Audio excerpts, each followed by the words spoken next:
Now, most people quit guitar in the first year, mainly because it's kind of tough and there's a whole lot of things you got to learn before you even begin to play the songs that made you pick it up in the first place. Ends up being kind of boring, actually. It's the same with learning jazz. Having to learn a bunch of scales, chords, and theory before you can even get started isn't much fun. But there's a better way. If you already know pentatonic scales and bar chords, you can start playing tunes in 30 days or even less. And then you can start to make it better. In this video, I'm going to show you an easy step-by-step approach to convincing jazz solos in a lot less time.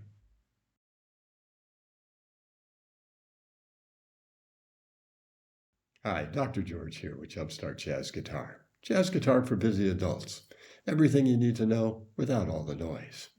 Before we get started, please like the video and subscribe to the channel. Don't forget to hit the bell button so you'll get notifications. And then tell a few friends about the channel too. Most methods for learning the guitar use what I call the building block approach. You learn some notes, scales, chords, and such, but it takes quite a while before you begin to play real music. Now, this is fine when you're young and you have that time, but it's different for adults. We're not trying to become pros. Our goal is really just to have fun. And so what's that mean? Well, to me, I'd say it's playing music you like with people you like and learning new things that are challenging, but maybe not too challenging.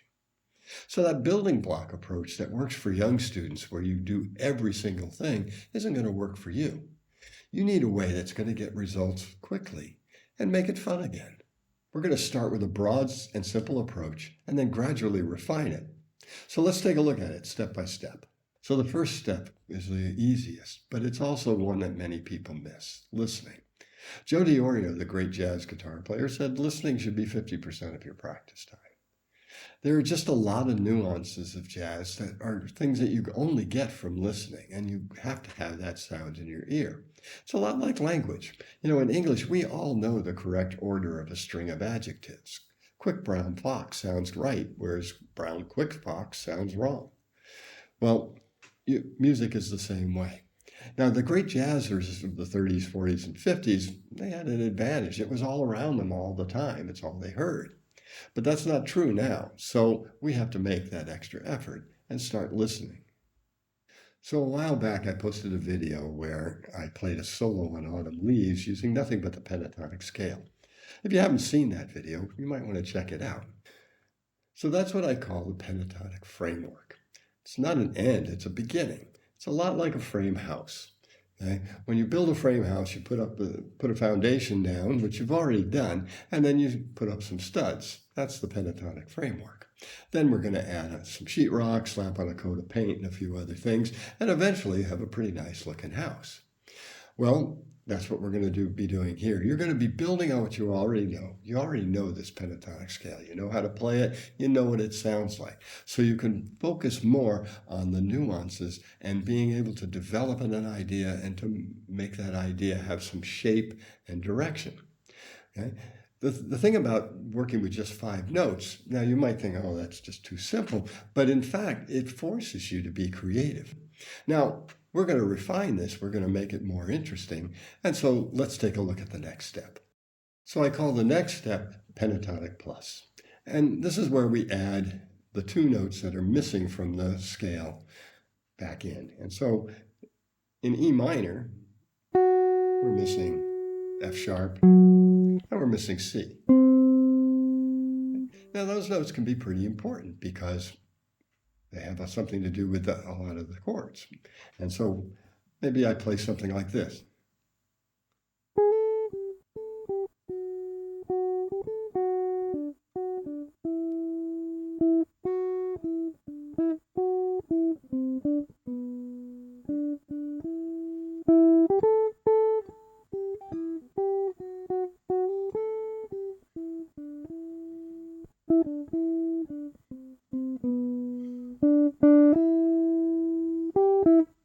Now you could also be adding blue notes in if you wanted to play a blues lick once in a while. Nothing wrong with that. Jazz has always been about blues. Now, adding those 2 notes is basically the same thing as playing the major or natural minor scale. So we've got all 7 notes now from the scale. And so you could, in fact, if you prefer, to use the patterns that you use. And in fact, you probably should use both of them. So I might use...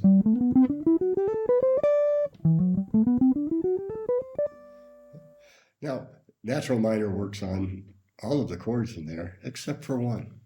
And we'll get to that one on our next step. The one chord that's not diatonic to E minor or G major is the 5/7 of the minor key. Now in the 5/7 of the minor key, we're raising the third so that becomes a dominant 7th instead of a minor 7th chord. And so that note is going to be the 7th of the key, the D sharp. And so we find it right here. We find it here too. So let's take a listen to how that works.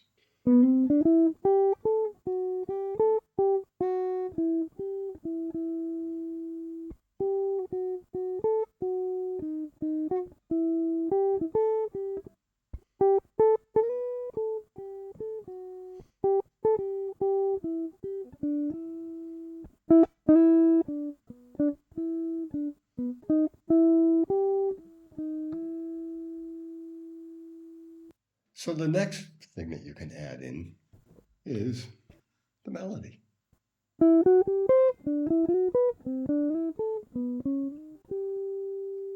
And you can improvise about that too. And you're going to combine that with the other things that you're doing.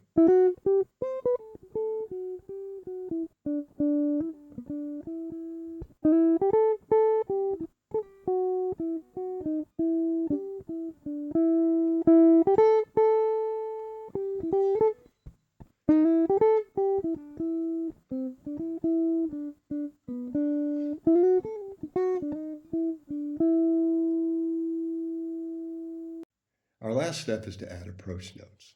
So now what are approach notes? Well, they're notes that are not in the key that resolve by step to a note that's in the key. And so they're basically the notes in between.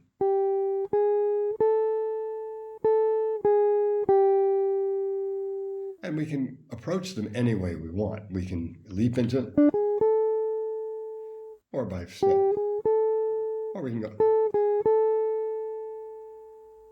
All of those will work. And in fact, you can also have 2 approach notes. You could take this note here,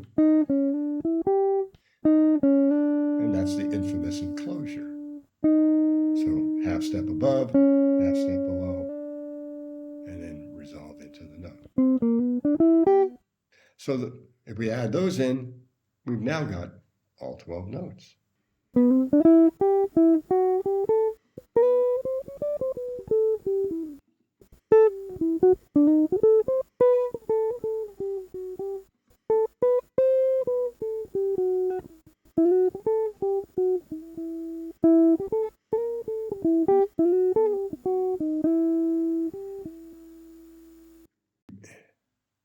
Autumn Leaves is a beautiful tune, but it's also a pretty easy tune.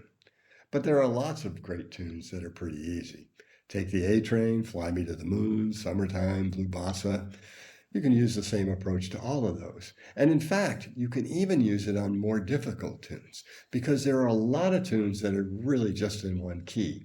They may have a few more chords that are outside of the key, and you'll have to find those notes, which requires a little bit of theory, but it's still the same basic idea. And when they do have key changes, the key changes are usually at least 4 measures, so you can really use the same approach there too. All right, so here are your steps. First, listen. You should really actually memorize the tune before you even start to play it. Then, start working on the pentatonic framework. You can add the pentatonic plus when you're ready. Find the non-diatonic chords, find that one note that'll make that chord work.